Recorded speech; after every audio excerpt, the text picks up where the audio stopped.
আজ আমরা এসেছি আমাদের অত্যন্ত প্রিয় শ্রদ্ধেয় আমাদের প্রিয় দিদির বাড়ি কৃষ্ণা বসু, কবি কৃষ্ণা বসুর বাড়িতে আজকে আমরা এসেছি। দিদিকে একটু আমরা সেরকমভাবে কিছুই আনতে পারিনি, তবু চেষ্টা করব দিদিকে আমরা যেটুকু যা আনতে পেরেছি দিদিকে একটু সম্মাননা দেওয়ার জন্য।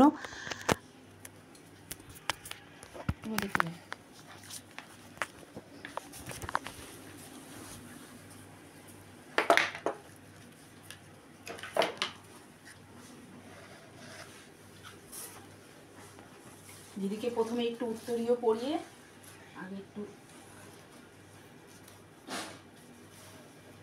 উত্তরীয় পড়ালো সাহিত্যের সুরে কথা ও কবিতার সম্পাদিকা মিতা সিনহা, এবং ব্যাচ দিয়েই সম্মাননা জ্ঞাপন করা হচ্ছে। এবং ওর একটা ছোট্ট উপহার কবিগুরুর ছবি আর ওর লেখা একটা বই। ইনি আমার জীবনের সবচেয়ে বড় পাওয়া, আমাদের জীবনের ওর লেখা একটা বই।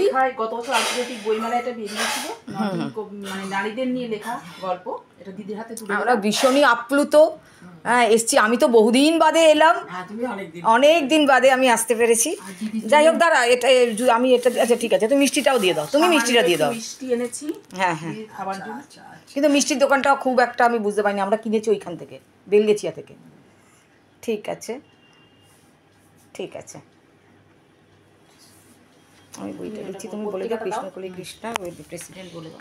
এবারে আমাদের সাহিত্যের সুরে কথা ও কবিতার প্রেসিডেন্ট কৃষ্ণকলি কৃষ্ণা মহাশয়া আমাদের যে সাহিত্য পত্রিকা রয়েছে, মুক্ত স্রোতস্বিনী সাহিত্য পত্রিকা, সেটা দিদির হাতে তুলে দিচ্ছেন। আমরা সত্যি আজকে ধন্য এবং আমরা আনন্দিত এবং গর্বিত এই কারণে যে দিদির কাছে আজকে আমরা আসতে পেরেছি। এটাও আমাদের অনেক বড় প্রাপ্তি। এবং আজকে এই পত্রিকা আমরা দিদির মতো একজন গুণী মানুষের হাতে আমরা তুলে দিলাম। আমরা নিজেরা ধন্য মনে করছি। আমাদের ছোট পত্রিকা, মাত্র 1 বছরের একটি গ্রুপ, একদমই কয়েকজনকে নিয়ে এই গ্রুপ, কিন্তু আজকে আসতে পেরে আমরা ধন্য। দিদির কাছে আমরা আন্তরিকভাবে কৃতজ্ঞ রইলাম।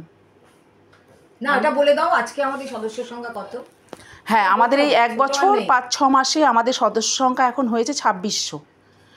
তা কবি এবং শিল্পীদের নিয়ে আমাদের পথ চলা, আগামী দিনেও এই পথ চলা থাকবে। 2600 সদস্য। হ্যাঁ, আমরা মহিলাদের গ্রুপ। আমরা যদিও পুরুষ রাইটার আছে, পুরুষ মহিলা কাছে এসেছি, মানে যার কাছ থেকে প্রতিনিয়তই আমরা অনুপ্রেরণা পাই, শিখতে পারি। মানে দিদি মানে দিদি দিদি আর কন্যা ভ্রূণ, তার মিলন সাগর। আপনারা যারা পড়েননি এখন কিন্তু বইগুলো কিনে কিনে পড়ুন, কিন্তু উনি তো লেজেন্ডারি। আমার মনে হয় এখনই আসা দরকার। আরেকজন লেজেন্ডারও রয়েছেন, শ্রদ্ধেয় কবি আরণ্যক বসু, আমাদের এই পরিবারের প্রধান উপদেষ্টা। এই যে পত্রিকাটি, এই পত্রিকাটির নামকরণও করেছেন আমাদের প্রেসিডেন্ট কৃষ্ণকলি কৃষ্ণা মহাশয় এবং আমাদের প্রধান উপদেষ্টা আরণ্যক বসু মহাশয়। না, একটু বলো। এরই মধ্যে আমরা দিদি যে কারণে এসেছি, আজকে তোমার একটা ইন্টারভিউ করবো আমরা, সেটা হচ্ছে আমরা পবিত্রদাকে আমি নিয়ে এসেছিলাম, যেহেতু চেনা ছিল আগে থেকে। উনি এসেছিলেন এবং নিজে উঠেছেন নলিনী দোতলায়। বাংলা সাহিত্যের যে কবিতা, তার যে বিবর্তন, একদম চর্যাপদ থেকে শুরু করে সে কোথায় থামছে। না, কবিতাটা সবচেয়ে সমৃদ্ধ। হ্যাঁ, সমৃদ্ধ। এটা নিয়ে তুমিও 2-4 কথা বলবে, সেটা আমরা কিন্তু ভিডিওস করব। এটা নিয়ে পবিত্রবাবু বলতে এসেছিলেন। আগামী দিনে আমাদের ইচ্ছে আছে, জানি না কতটা কি করতে পারবো, পবিত্রবাবু এবং সুবোধ সরকার, নতুন প্রজন্মের সুবোধ সরকার। মল্লিকাদির সঙ্গে তো জানো আমাদের ভাব কেমন ছিল। হ্যাঁ, মল্লিকাদি বাড়িতে গিয়েও করতাম দস্যিপনা।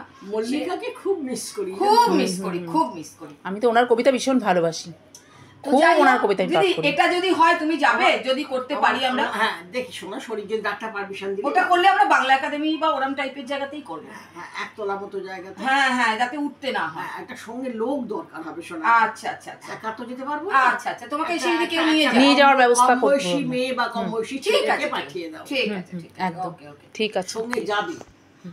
এই পর্যন্ত।